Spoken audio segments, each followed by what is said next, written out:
You know what I love more than anything on the planet is conviction. And it seems to be a rarity these days. People that just can change their opinion or talk the talk, but not walk the walk.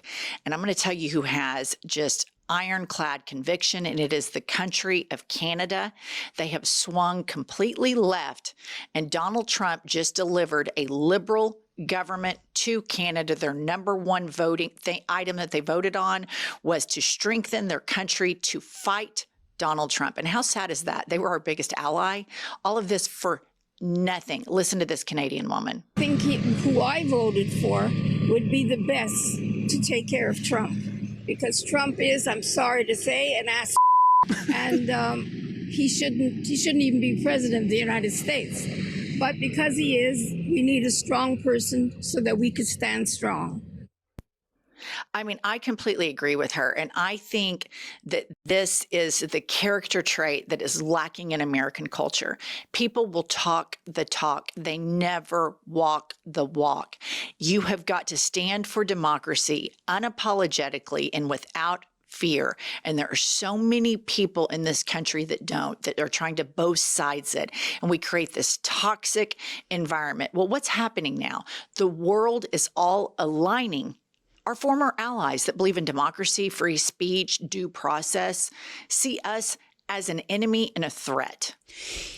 The MAGA media, right-wing media echo chamber has these people believing that everybody thinks Trump is a strong man, that everybody loves his policies. But if you get out of that, you realize that Kamala Harris was right. Donald Trump is a laughingstock across the world. We saw it at the Pope's funeral. We see Canada electing a liberal over a conservative who was picked to win a year ago because Trump is so toxic. And that's an absolute message that has got to penetrate. So what is Trump doing, as he's melting down every pillar of the United States of America?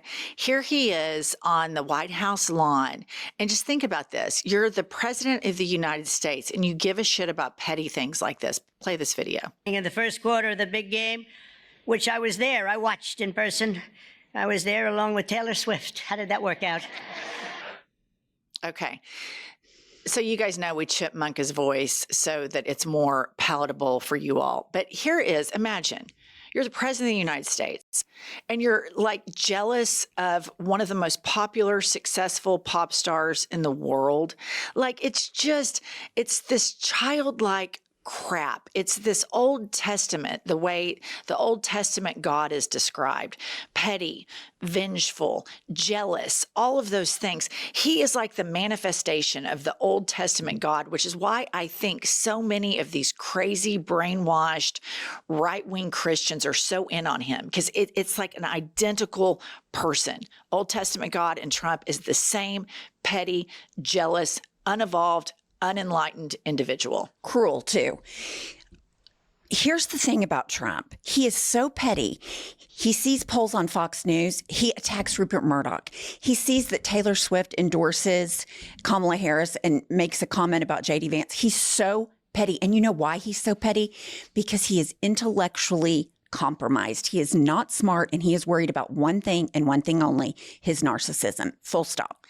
And I just want to give a shout out to the brave Philadelphia Eagle football players that did not show up. There were about 10 of them. Of course, one of the most famous was the quarterback, Jalen Hurts, but there were about 10 that didn't go. And that's the conviction that it takes to beat fascism and to beat these authoritarian plays. All right, now let's shift back to Canada and talk about the Trump effect and how the Trump effect is affecting the globe. Put this up. The Liberals went from a 20-point deficit in January to a win tonight because Canadians are furious at Donald Trump. That's not American provincialism. It's palpable on the ground here in Canada and what every expert I spoke with told me. And this isn't just happening in Canada. It's happening in Mexico. It's happening all over Europe. It's happening in Australia. It's happening in Asian countries. There was, right before this election, all the news was, oh, there's a rightward shift globally. Well, one of the most famous countries in the world, we just went rightward. and the world is seeing it, and they don't like the results. They realize, oh, it's not fun to play patty cake with fascists. It's not fun to dismantle expertise. It's not fun to deny people due process. We end up being like, Saudi Arabia or Iran, and people don't like that. Once you have freedom, you don't want it taken away, and the world is responding accordingly. Next up, we have Mark Carney on American isolationism and how it is a failure, connecting it to Brexit. What lessons of Brexit will you apply? Well, I think the lessons of Brexit are beginning to be applied to the United States. When you break off or substantially rupture trade relationships with your major trading partners, Canada including, most important trading partner of the United States, you end up with slower growth, higher inflation, higher interest rates, volatility, weaker currency, a weaker economy. And we're in the early stages of that in the United States. Okay, so, I think it's super important for American citizens that care about their rights, that care about the rights of their neighbors, that care about due process, that care about the Constitution and the rule of law, to make sure the news that you get is factual, to make sure that you're trafficking in facts. And if you happen to be curious about how there is still a 30% approval rating for Trump, I have the app for you. Every single morning, Pumps and I are not journalists, but we have to cover a lot of the work that very brave journalists do. And our number one source of news to prep for these episodes is Ground News. Pumps, tell them your favorite parts of Ground News. Okay, I love Ground News because they consolidate all the news. They tell you who's reporting it, right, left, center. They also tell you, is it factual? Who owns the company that's presenting it? Was it recycled? Who's reporting it? It's very important to know where your news is coming from. It is, on top of all of that, it's really fascinating to see a news story and if the right wing is overly covering it and the left wing isn't, and vice versa. And then what stories just right down the center the media outlets are reporting. I'm telling you guys, this is a game changer, and it's a part of fighting and standing up for democracy. And we have a deal for you. You can join us by going to groundnews.com/IHIP to get 40% off the Ground News Vantage plan that Pumps and I use every day. By subscribing, you're not only getting a tool that we all need today, you're also supporting our work here at IHIP News. That's Ground, GROUND, news.com/IHIP.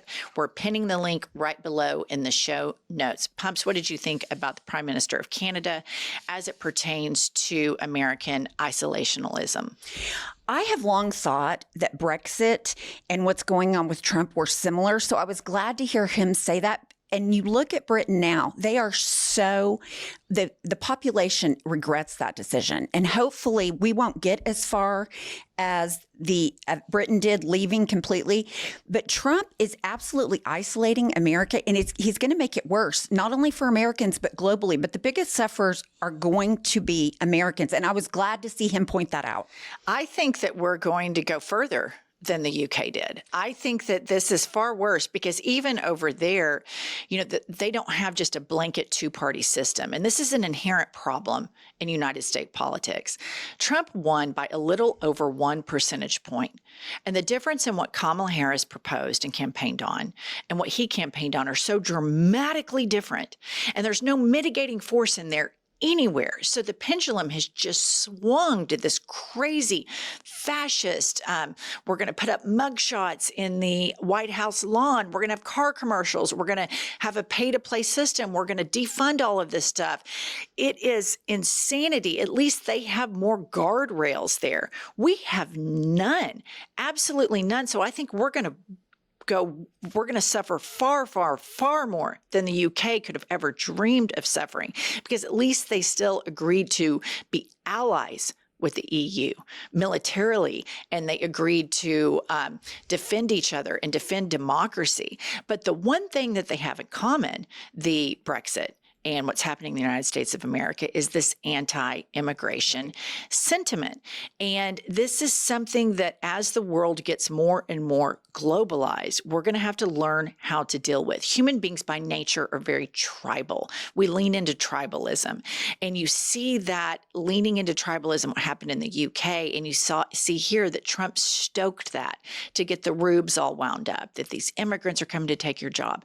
Immigrants didn't take anybody's job. Most Americans are too lazy to do those jobs. These trans people are coming to take your money. Trans people haven't taken any money. These trans people are going to abuse your kids. Trans people don't abuse kids. Drag queens don't abuse kids. From where I see it in the United States of America, the majority of that stuff happens in church camps, the Catholic Church, etc., and that's all widely documented. All right, next up we have just a debilitating graph on MAGA policies. Put this up. So you have job approval, he's at 39. The economy since Trump took office, only 21% of the population thinks it's better.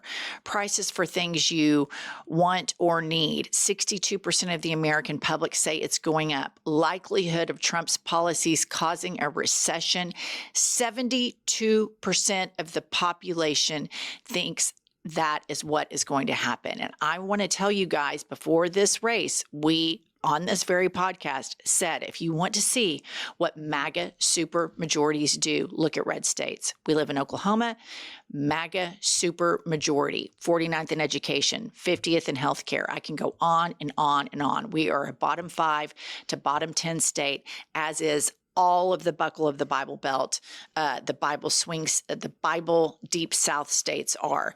And they have Republican supermajorities, and every single year they convince their public to vote against their best interest. Our governor talks constantly about we need to run Oklahoma like a business. Meanwhile, he's running Oklahoma into the ground. One of the biggest myths, aside from this trickle-down economics bullshit that has been disproven, is that somehow government and business are the same. They're completely polar opposite. And so we have to do a very big job educating the public about what the purpose of government is. Those plane crashes you saw in Washington, D.C. at Reagan National, it's the government's job to make sure that doesn't happen. Now they're not going to be checking for salmonella in chicken. We're going to have sick people. We got measles because we have a bunch of dipshits that spread misinformation and disinformation so that immigrants like Elon Musk can be welfare queens in the United States of America, and they get all of these working class people to vote for it. It's utterly insane. All right, subscribe to our channel. We are trying to reach 1 million subs, and we are getting closer and closer, and we'll see you all later.